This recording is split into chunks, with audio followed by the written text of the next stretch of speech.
for a African History and Heritage TV. Nan nesusu no mosomfo historian Dr. Ogyeamansan ena sabri magia kunwa. Na sene ya munim ne da no me transise dia na abakosi musemode enam de bremo.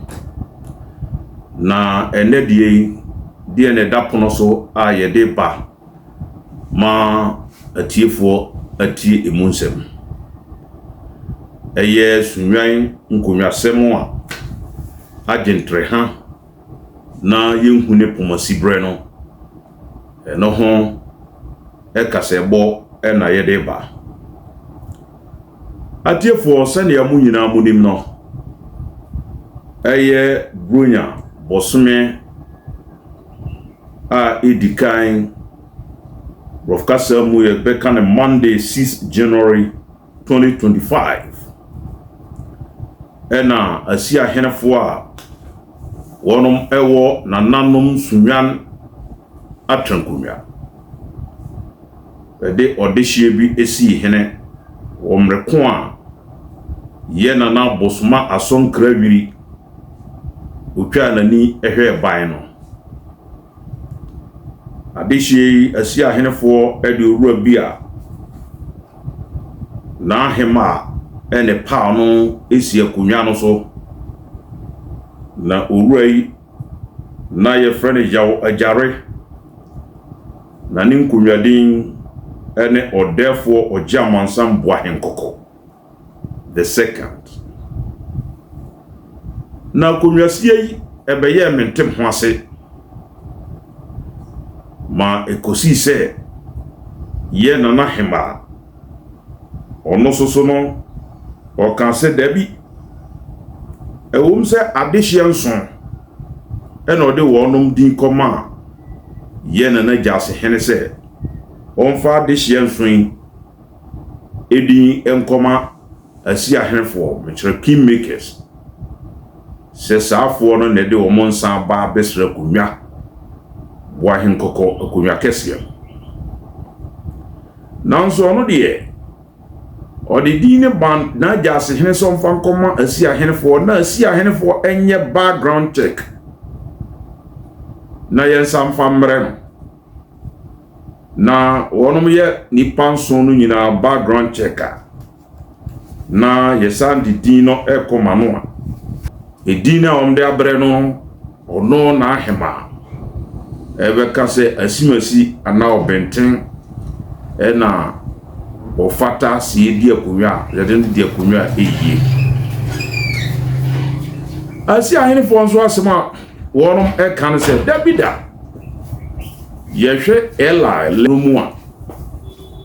a yen sunyaman ya prepare da yen kunwa ho a kire kwan a fa so esi hene no a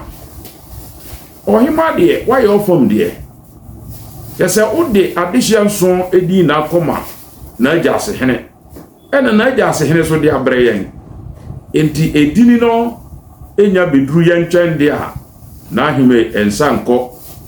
na chibio enti ye de yesi hene owura ye wajare na sia kunwa no so amani nkunwadin na ikoba sa no anye na ahima de na ahima ka se na sana tie de a ene mede mo be famra kwan so na ahima etabri asi ahenefo de wonom ko judicial committee ewo Bono House of Chiefs animu a se kwana wo mfa so si hen no enye mra kwan asem no konkon ho aye nimwie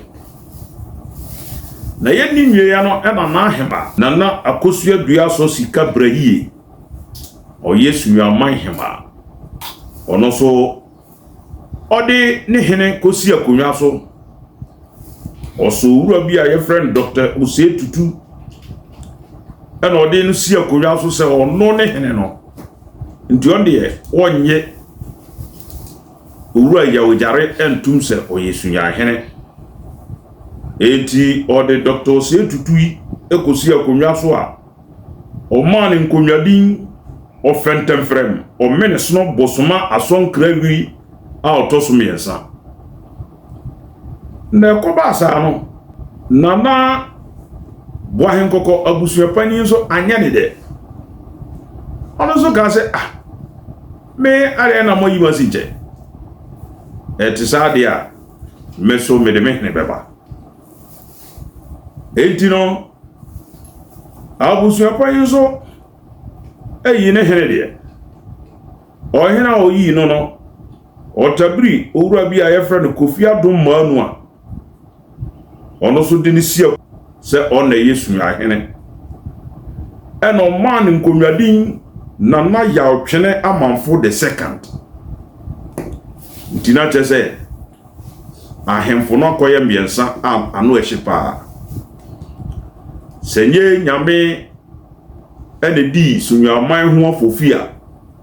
na nkasabri babia sunyaman ne nam no kamoja ahwie gu ha no nanka enye asemketwa nanso yesi netie kan nanti ana account Sunyani eye regional capital no de na eye nyina yasede ya yete Bono region mbom adehia yete Bono East ene ahafo region nyina mu no eye obia sede se asema abeto Sunyani ye kire adwen e wo buo eni nidie kwanso sebeyo demfa sekantwe etuo twen ne ne keka ka ho bia ema Sunyani etia yenya adidim ewo Sunyani ana Bono mantem ha no ebeto akoso aminia seri ya yenim no Boahen Korkor abusua kese no adehia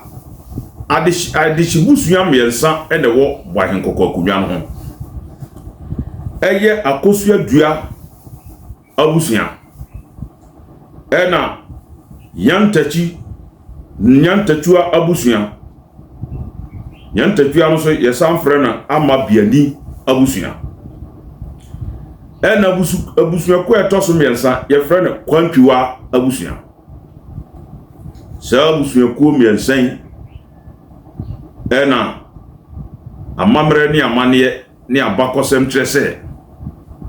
obi obepie afisa abusua ko no so ono abusua ko miensan baakum ana bia nso opa kunwa na dia na chese oyedihye yenana yewojare ye friend no therefore Ogyeamansan Boahen Korkor o se ordinance sini bo pan menam ya hene yedimensa yedimansa kunwa so obia ni ho ya hene ewusunyamanu ha so na Dr. Tutu ye bone samrane se offentem frem o menesono bosoma ason krawi the third ordinance sini bo se mianam Yesu nyahene ohni bia ni sunya kam ho so na Kofi Adom manu ono so ordinance sini bo e ka se meneno me ne frem na ya twena manfo the second Sunyani eya media ejo hini bia ni ha yesa me nana ya twena manfo the second na chese asemi imu awiram na weyi ena emusuakuo miensa mebubo wondin baako abusuani dina yantatua ana amabiani emu adehye etrans na beka se no Sunyama no say na obi ne kan ose ochema ye nyama ne say yentra homo Sunyama ense ya na dabida ye mane say da enti ye beduedue na legislative instrumental eda konwa no ho efa kwan a esese na ekire kwan a esese efa so yo hene no ye betabri e de akoma lawyer na lawyer atretre ne ahwese a legal instrument yes ela no nana bosoma asonkrawiri otiase na opompam de to Boahen Korkor konwa no se eno enenye nhwesode eva kwa yebefa so asihene no saa na akuo miensen eye abusuapani na ahema ene asi ahenefo yi omfa so ede ahemfo miensen esi so ana na koba abusuafo no kan se Davida saa na tie de ane lalai ahemfo miensen obia ni ho ayefa amamra ne amane ne mrakwan ne legal instrument ela no a ya sunya nananom atrankunya ya prepare ato akunya no se kwan we na se fa so ihene no obia ni ho a oyusu ana ofasa akwa no so enti ye de kodan Bono Regional House of Chiefs so hwehwem na hemfo miensa no onfa bia nsinche na abusua no ntrase emfa amamre ne amane kwan so a ya kurutire agu ela sunyan na mamma trankuja ela no so emfa so nsi na African History and Heritage TV yensa kan krata no a sa abusua no eye nyantatua anama biani abusua pani ene na behie mienu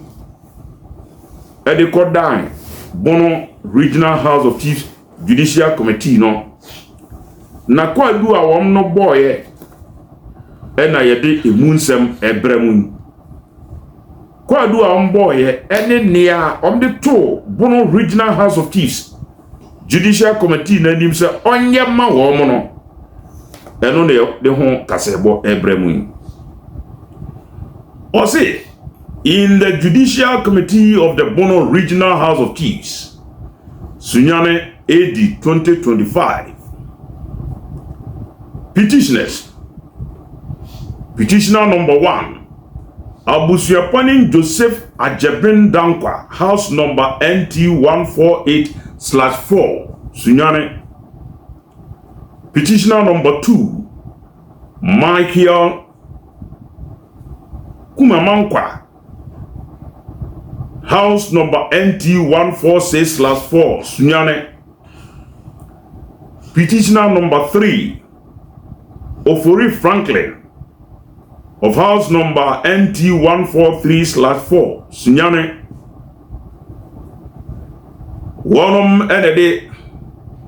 One adistrede akoto Bono Regional House of Chiefs anim. Na hwanum na beko bekwadu baba ye case e de tia won no a brofukasa mu ye befre won respondents edine didi so yi. Respondent number 1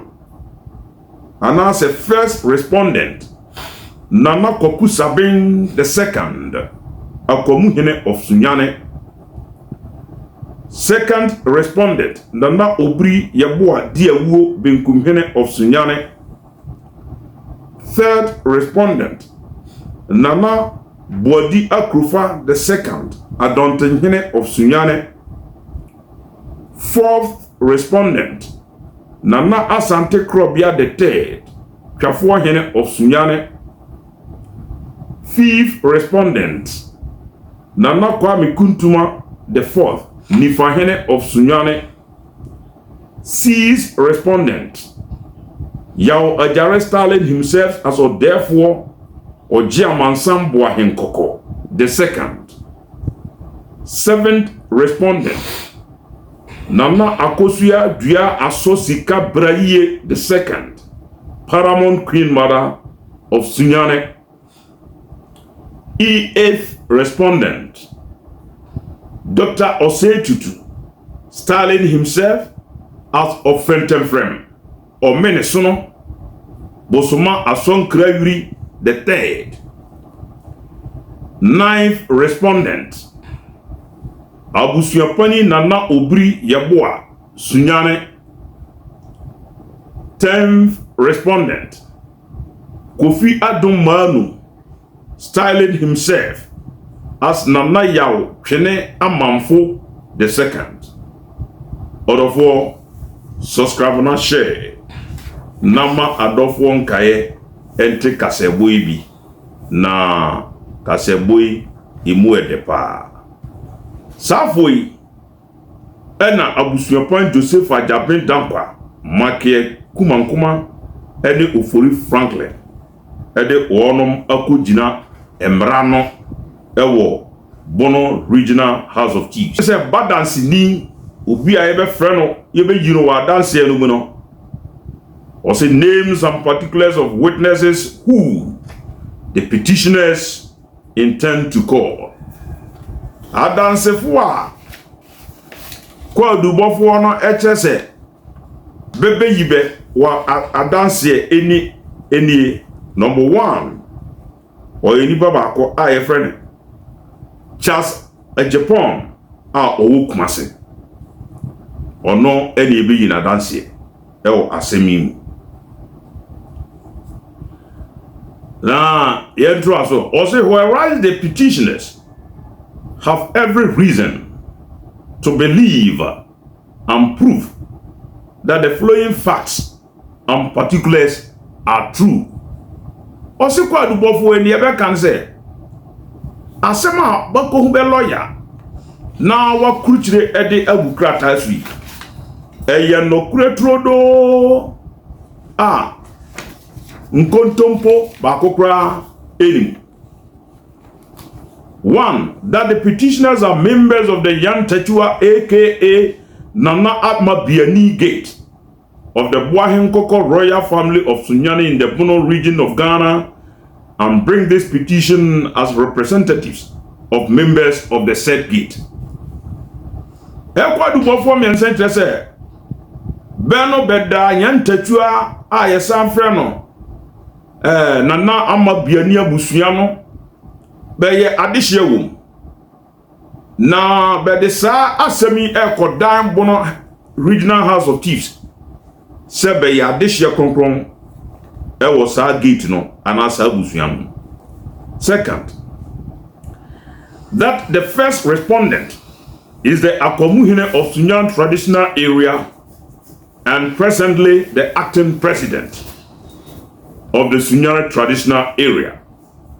Or say nipa be boniko adu ni edika ye boniko adu no ye Akomuhine e Sunyani Traditionanal Area.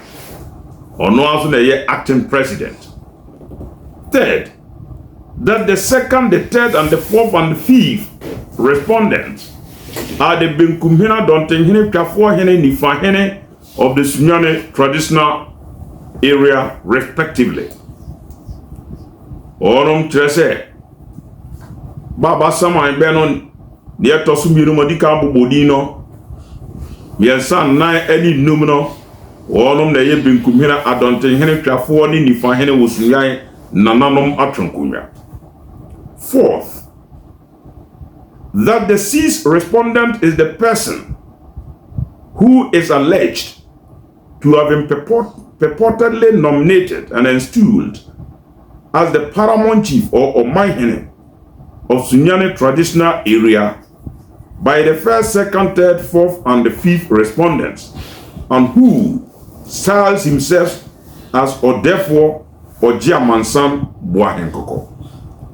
Krata no kire se na nipa otoso nsia a be bone kwa adu no onene obi a asi ahenefo yi a basa saman be no benini be claim se be no si akonwa so na be man nkonwa din Odefo Ogyeamansan Boahen Korkor. Fifth, the seventh respondent is the paramount queen mother of the Sunyani Traditionanal Area. Na krate trese nipa otoso nso a be bone kwadu no eye Omanhema Sunyamanhema. Number 6, the eighth respondent is the person who is alleged to have been installed as the paramount chief of Omanhene of Sunyani Traditionanal Area by the seventh respondent and styles himself as Offentem Frem or Menasono Ason Krewi the third. Krata kyerɛ sɛ nipa ne ɔtɔ so nwɔtwe a yɛ bɔne kɔ adu no ɔne ne obi a na ahema ɛde ne si akonnwa so sɛ ɔma ne nkonnwadin ɔfrɛntɛmfrɛm ɔmene sono asonkra yuri the third. Number 7, that the ninth respondent is the abusuapanin of the Boahen Korkor royal family of Sunyani. Number 7, that the ninth respondent is the abusuapanin of Boahen Korkor royal family of Sunyani Traditionanal Area. Ɔsi na nipa ɔtɔso nkron abɛbɔ ne kwadu no ɔno ne yɛ Boahen Korkor abusua kɛseɛ no nyinaa ɛpanin a ɛno yɛfrɛ ne Nana Obri Yɛboa. And the 10th respondent is a person who is alleged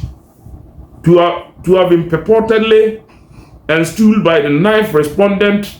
as the paramount chief or Manhene of Sunyani. Ɔsi nipa ɔtɔso nkron no ɔne ne Nana Obri Yɛboa ɔno ɔyɛ Boahen Korkor abusua kɛseɛ no ɛpanin a ɔno atabri obi ɛde na kosi akonnwa so sɛ ɔyɛ Sunyani ehene. That from the preceding paragraphs, the 6th, 8th, and 10th respondents are claiming to have been installed as paramount chiefs of the Sunyani Traditionanal Area. Ɔse, na nsɛm ne yɛdi kan a wakan na sikyerɛ nyinaa ne sɛ the 6th, 8th, and the 10th respondents kwadu bɔfoɔ ba bɛbɔ bɛkwadu nipa na ɛtɔ so nsia nwɔtwe ne du no ne ɛtɔ so nsia no ɔne ne owura yɛ wɔgyare ɛna ne ɛtɔ so nwɔtwe no ɔno soso no yɛfrɛ no sɛ yɛfrɛ no Dr. Ɔsɛ Tutu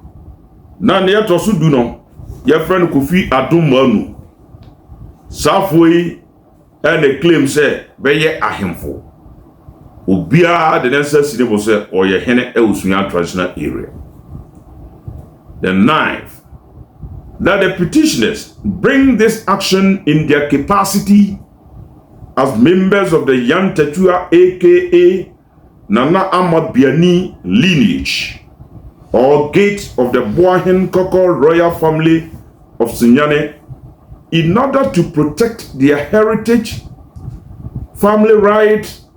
and privileges as royal family members with the capacity to nominate competent and valid candidates for installment upon the requisite consultations. Or say, saa kwa dubɔfoɔ mmiɛnsa ɛde bɛnsa si bɛbɔ sɛ bɛyɛ adehyeɛ ɛwɔ Yantatua anase Amabiani adehye busua no a ɛwɔ Boahen Korkor abusua kɛseɛ no na basɛm ne sɛ bɛde saa kwa dui ɛbɔ saafo yi ɛwɔ Bono Regional House of Chiefs ɛdim sɛ bɛdeɛ bɛwɔ ho kwan sɛ bɛyɛ adehyeɛ ɛwɔ Boahen Korkor adehye busua no wɔnom wɔ ho kwan sɛ bɛbɔ bɛnananom agyapadeɛ a yɛfrɛ no heritage ɛne abusuakɔ no nyinaa banimonyam ti bɛwɔ ho kwan sɛ bɛbɔ saa nneɛma mmiɛnsa ho ban ɛnu nti ɛna batabiri saafoɔ yi ɛde bɛkɔ gyina Bono Regional House of Chiefs Judicial Committee anim. Number 10, also that the petitioners bring this action in order to ensure that the processes for making or installing a paramount chief of Sunyani as enshrined in Declaration of Customary Law, Sunyani Traditional Council Instrument 2010 Establishment Instrument 2010 LI 1972 are observed and implemented in order to avoid a situation where Sunyani have multiple claimants to the Sunyani Paramount Stool as is being experienced presently. Or say, Nietia Bata Brisa same way at the Akodam Bono Regional House of Chiefs Judicial Committee and on say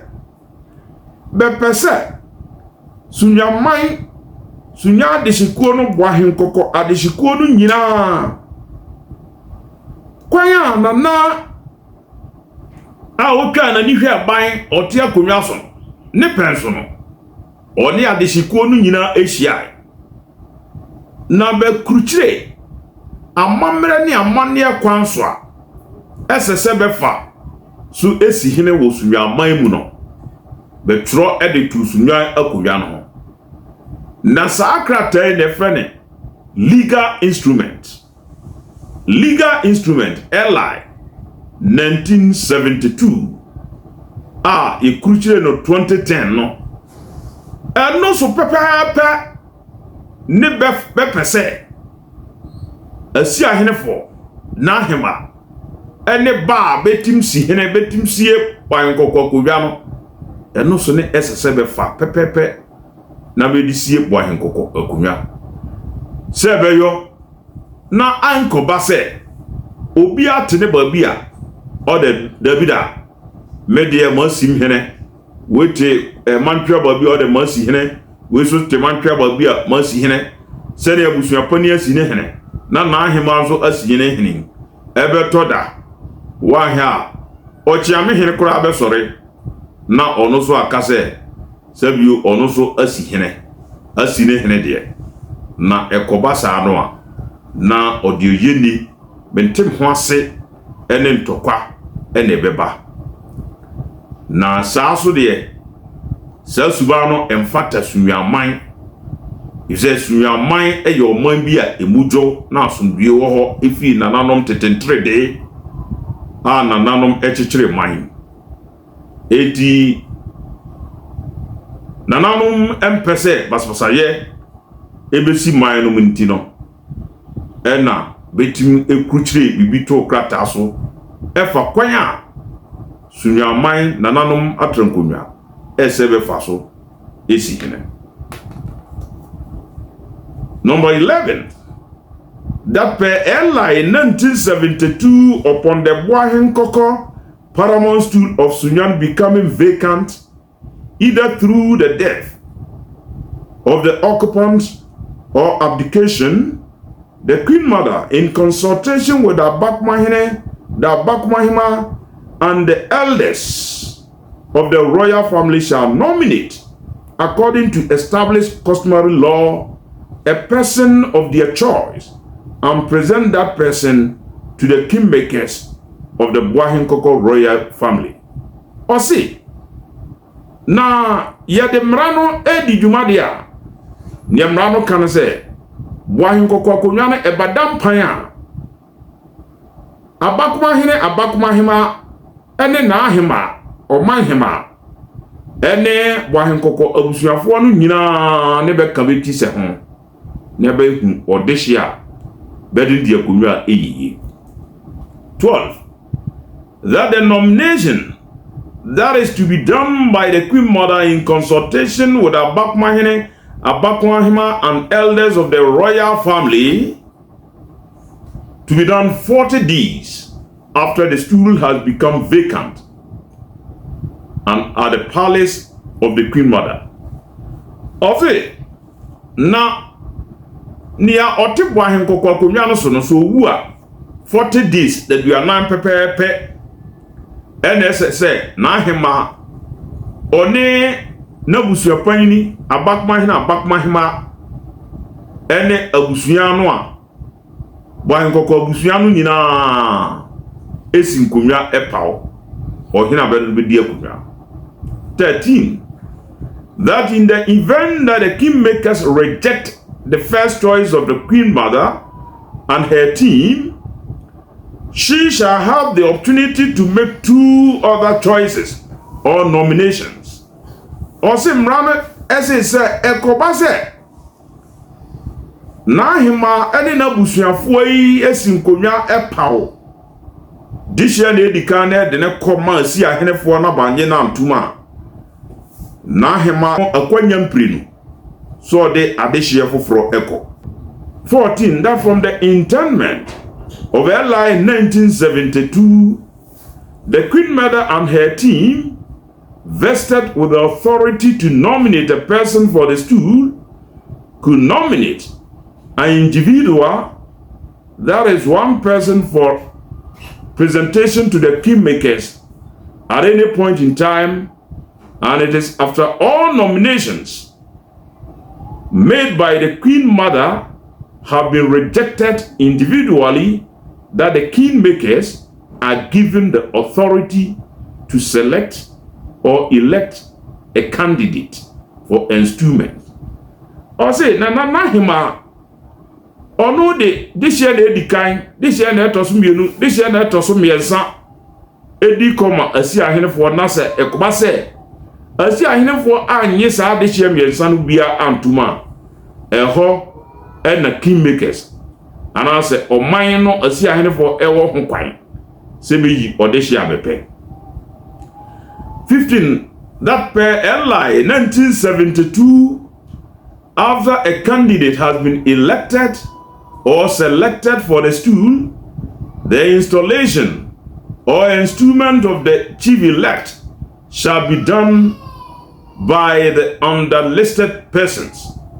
Or senior partition we are. Safoye bedidi this way,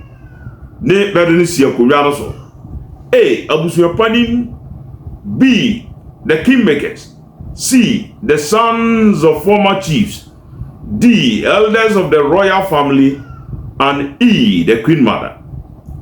16. That contrary to the provision of Eli 1972, the 7th respondent in his capacity as the Queen Mother of the Sunyani Traditionanal Area nominated 7 persons at the same time and presented all the 7 persons to the kingmakers at the same time. Or say, na nahima eje adeshian son ensa, na sa adeshian swing, eno de be koma, asi ahenfo a, eno sa na montu anahima tu yaniti amra. 17. That the petitioners will contend that the manner in which the Queen Mother went about the nomination is contrary to the provisions of the Eli 1972. Or say na kwanya na hima efa so pause adeshian swing no etia Eli 1972 no etia sambara. 18. That when the petitioners approached the 7th respondent to advise her on the procedure to be resorted regarding how a person was to be nominated, the 7th respondent told them that she had only asked the kingmakers to look through the 7 persons presented and settle on 3 of them for her. The Abakmahene, and 3 elders of the royal family to nominate one of them for the kingmakers. Kwa dupo form yesen ete se beti se na hema ode adehye nson edi na akoma kingmakers no. Be kwa ni ho kobisa se na kwa a ofa aso de nya saa ne beyi de hye o edi ndi akonwa o na nimu aya ode ma won. And so, nipan som or the marking makers no say, Ben Quahim no benyi nipa miensa, and Fabemra, or no Nahima, or ne Boahen Korkor, Ogyeamansan, a back my hand and a back my hima. Na one area or this year or fata na in marking makers no. 19th. that even though the petitioner does not agree with the seventh respondent, who is the Queen Mother, on the procedure she was adopting in nominating the candidate for the stool, they decided to give her the benefit of the doubt. Kwa dubofo no be kan say, wom say muaya na hema edema wo no de. Na enye muaya eye abodwosem. Nanso be fa no sa. Number 20. That some few days after the petitioners approached the seventh respondent, it came to their notice that some social media platforms have published news about the six respondents purported instrument as the new paramount chief of Sunyani. Osi na kakra chia bede kopim na ahema se kwan a ofa so yi ade hye no enye mrapan no na kakra bi achi no mte se abefo kasafiti ntentan ene nam so se nananom ayi hene ede ama Sunyaman.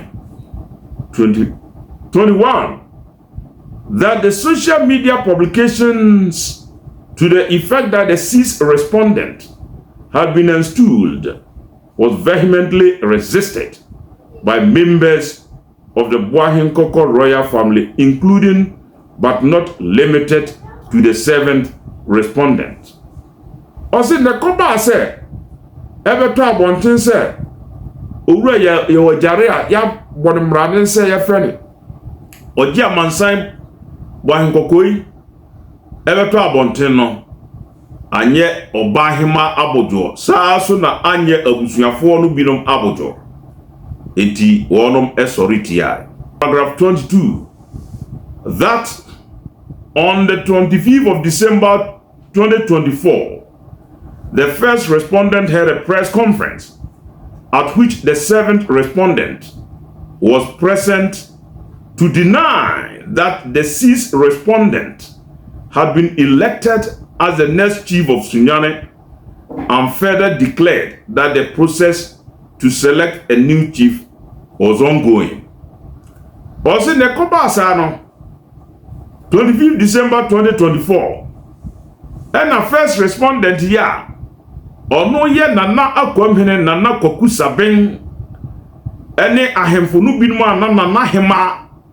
ono oka ho bi. Eye nsɛmtwerɛfo nhia mu ede tu dwa sɛ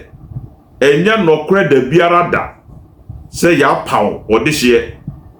asi no hene na mom begusu abɛyɛ nhwehwemu na mrepam no ne ofata no yɛde medi akonwa. 23 that however on the 6th day of January 2025 the first respondent in the company of some of the second to fifth respondents purported to have installed the sixth respondent as the new paramount chief of Sunyani and purported to have given him a stool name of therefore Ogyeamansan Boahen Korkor the second. Ose nana hema ani asi ahenefo ene nana kwamhene eye press conference no ede tu bia wie se enye nokre da biara da se basi hene enu achi no ene san beton from mom se on the sea we mu 2025 no nana kwamhene ede tu bia se oni asi ahenefo no ede owura bia ye friend ye ajare asi akonya so a yamane akonwadin or therefore Ogyeamansan Boahen Korkor Otosumir. 24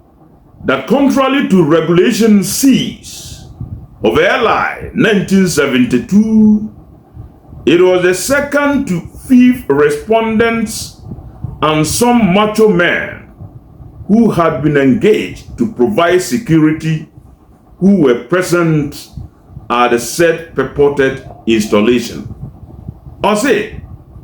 na bedi nana ye wajare esi akonwa so no eye a asi ahenefo yi nana kwamhene ne di wona nim any macho men for binom and a cog shia babi ena bede owura ye wajaresi akunyaso na saa ana montuo no etia Eli 1972 a Sunyani nanom atenkunwa akruchiri edi agukrata so 25 that the abusuapanin sons of former chiefs, the elders of the royal family and the queen mother who are to carry out the installation of a chief elect with the kingmakers were not present at the purported installation ceremony. Ose abusuapanin ena ahenema no ene abusuampanimfo ene na ahema safo obia ni ho a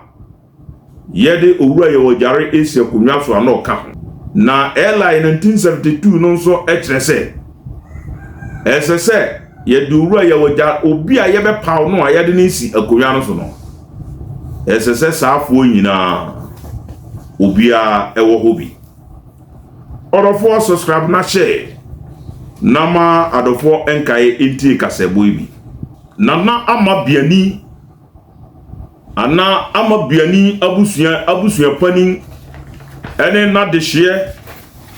mienu abeka no ho a bede sa asemi ekokoto yi ombo kwadu pore aduasankono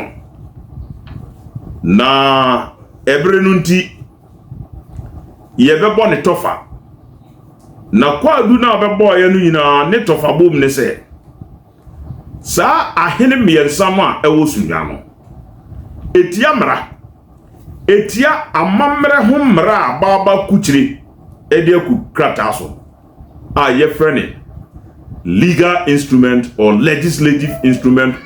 if you like na abayin so House of Chiefs ajatum abayin ajatum and also itia samra and therefore no niebesre court Bono Regional House of Chiefs court no say onye ma wo no enene edidi suyi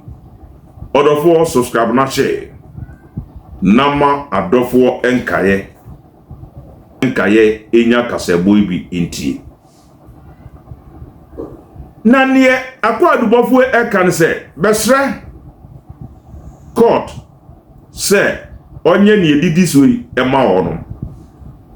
eninti paragraph 40 no was it wherefore the petitioner pray against the respondents as follows. A declaration that the Boahen Korkor stool of Sunyani can only be occupied by one person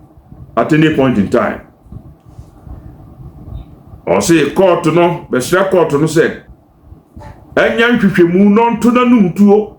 say eye no kwese Boahen Korkor kunwa kese no eye nipa ba kope ne ye de no tena kunwa no so na nye nipa miensa. B a declaration that the first respondent is not the rightful person to nominate a candidate to be installed as the Boahen of Sunyani Traditionanal Area and hence lacks that capacity to do so. Also, Besra court no say on can see the first respondent. Oye nana Kwaku Sabin Oye Kwamhene, acting president of Sunyani Traditionanal Area. No court say enyo no and also obodi din esonensa edisi akunyaso. C a declaration that the first to fifth respondents are not the rightful persons to install a candidate as the occupant of the Boahen Korkor stool of Sunyani. Or se court no montungu se asi ahenefo a nana Kwaku Sabin edi wona nim no court no emontungu se enye wonom kingmakers no adwuma ne se bede odehye ebesi akonwafo. D. A declaration that the purported nomination and installation of the ceased respondent by the first to fifth respondents to occupy the Boahen Korkor stool of Sunyani is invalid and as such void. Bedi to court no nim say court no besra no wanya nhwehwemu non ka ne pain non ka say nana ye wajare nyaw na oye hene ewusuyan biu. E. A declaration that the purported nomination and installation of the 8th respondent as the occupant of the Boahen Korkor stool of Sunyani by the 7th respondent is void. Now, the chance of the Sansra Bono Regional House of Chiefs Court and our Judicial Committee sa on kase or hina nana hima a otosonso a kratai elbone kwadu ono ne dehye a odinisi akonwaso ani dinde Dr. Osetutu no court no enkase ono so onye hene na etia mamra ne amane se na ahema eso ono nsa edisi akonwaso. F. A declaration that the purported nomination and installation of the 10th respondent as the occupant of the Boahen Korkor stool of Sunyani by the 9th respondent is void. Or se mako to no enyintum se na na obiri ye boa ono so ye Boahen Korkor abusua kasia no abusua panyina ono so ne dehia okoso ne nsa na ne hina osi no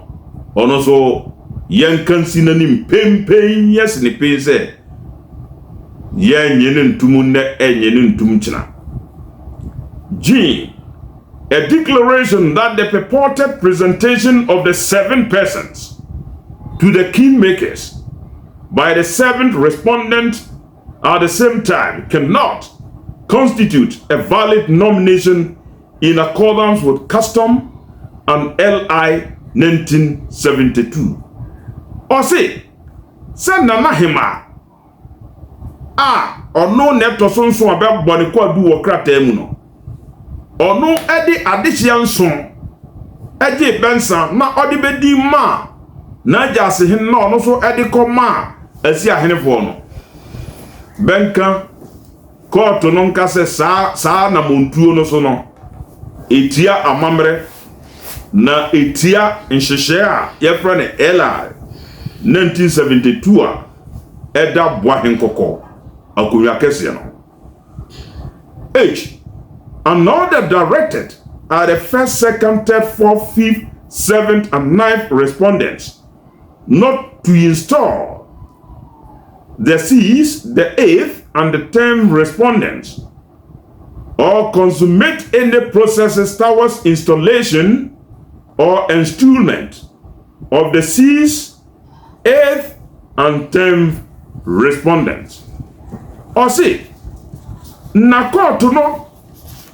ensha na hima ene asi ahenefo a madika ne abubo bedini court no ensha wo mo se wonnom nipa abubo bedin eye nana ye wajare Dr. Osetutu ene abusuapani ne hena ose wasi no eye Kofi Adom Manu besra Bono Regional House of Chiefs Court na say court no sa anamontuo no abeso atu na basi hene no court no enye sa anamontuo no entumu ne enye ntum kira. I. An order of perpetual injunction restraining the 1st, the 2nd, 3rd, 4th, 5th, 7th, and the 9th respondents from taking any further steps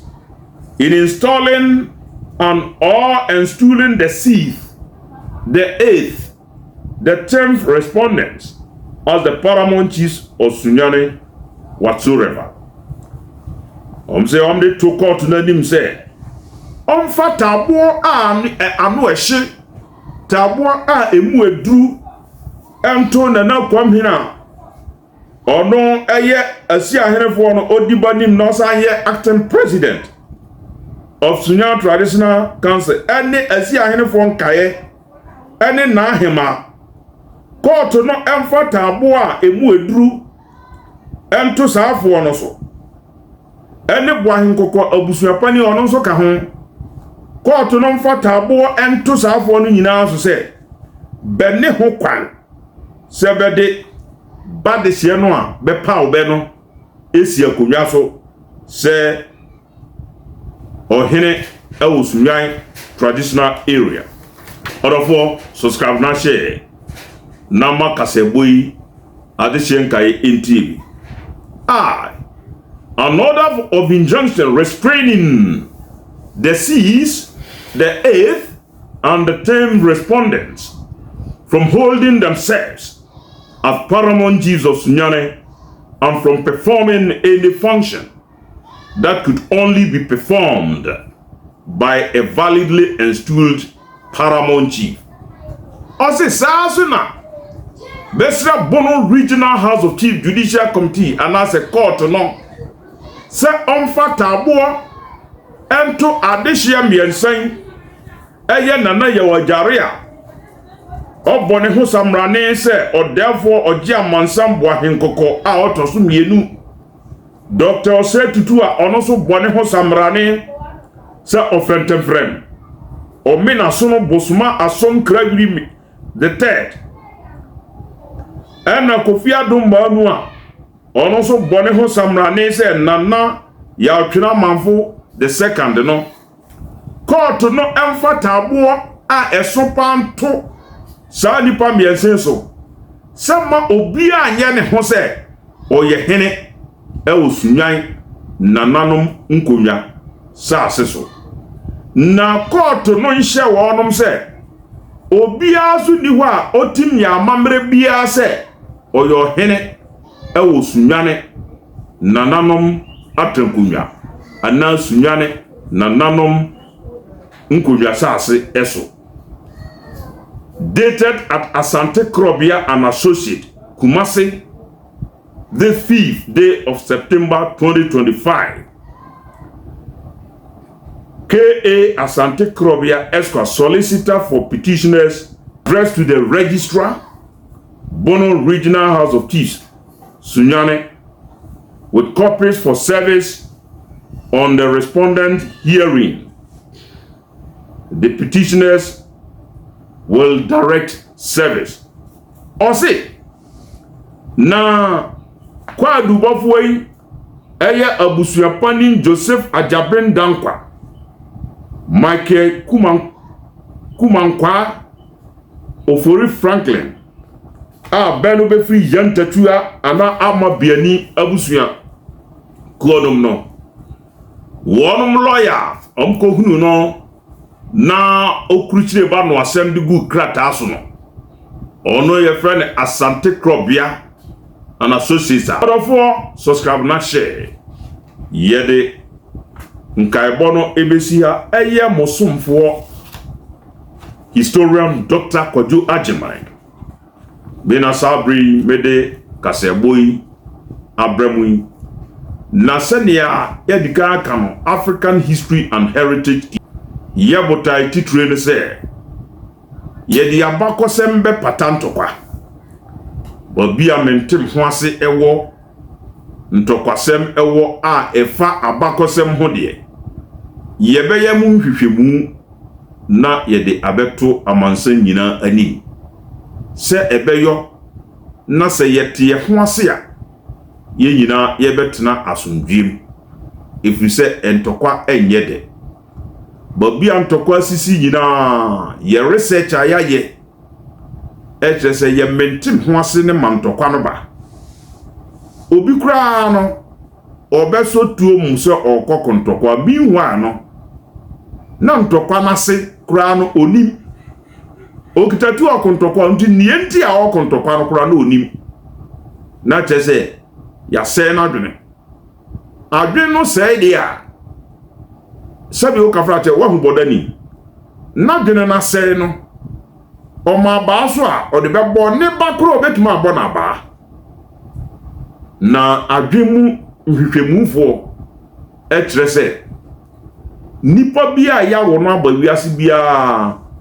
o mental disability just say ebinum de ebinum mental disability no e more pronounced ete ebinum de bodani o ye mentally disabled obi a wo modam so wo sa disability no bi se wo modam so on mental disability a nka wo mfu ma won fa ba nkobo obi ana won twetuo nkobo obi a ne boafu na won tene ho ase a wa twetu atwese kan atwe jan de awo ne yonku nipa akuno no ono so ne left se bodani or you mentally disabled or mental disability. Eti mental disability no obi just say bodani dia no more pronounced the normal person onam ho na bodani ne mental disability no de kra no ohwe mu anka no ye eviza bodani no utim cheno chechere no bone pani mu a ontimi nko ye sa bodam sem no bi emfa banko bo obi tim biu now so nipa ono nya bodani no ono ne mental disability no etim ba te time onam ho as normal person ba ne bufu a otim twia ba twetu akum nipa na wunim tama sa nipa no so ne bubefu na chese nipa oye normal ofra ho sa oye normal human being no okra no abodie mu ehwehwemu chese o mental disability no ehu chen obi ade ehu etem bodani de na ne de sa mental disability no eba ene se dodo no ayementem ho ase eba bi ahensem agentre ha age apeto no ubekom na youth no abe ba twetuo na be kokontokwa no na ntokwa no kura na be kokono bente ase nkonwiasem no agentre ha na nkasa na bente ase na mo obi ene de apofi atobetim enunti ena be kontokwa enunti na yen African History and Heritage TV ezeba bi amentem ho ase ewo efo nkonwiasem sasesem ene ne ekeka ka ho no ye de beto abonten na ma politicians ba be kan asem a ewom no bahu no kra ewom na bahu anamo a bebetu ede asi sa ade nam ye botai enyina no enye ye botai da biara da se ye beta obi achi no historians dey da obi achi no kra no se ne ya ete ene ye ka ne nanamum a befri nyantatu abusuam ama biani abusuam be kurutire egu krata so yi enya mere ma bom tim ne me kan eye baba asem abaka eno ho krata eni kitami na ye beto akoso edi yeni adi akire na ne ye beti afrim bia so ye be ba bonten ye be dia beto atiefo anim ye damase atiefo ye mamu emonitie adehye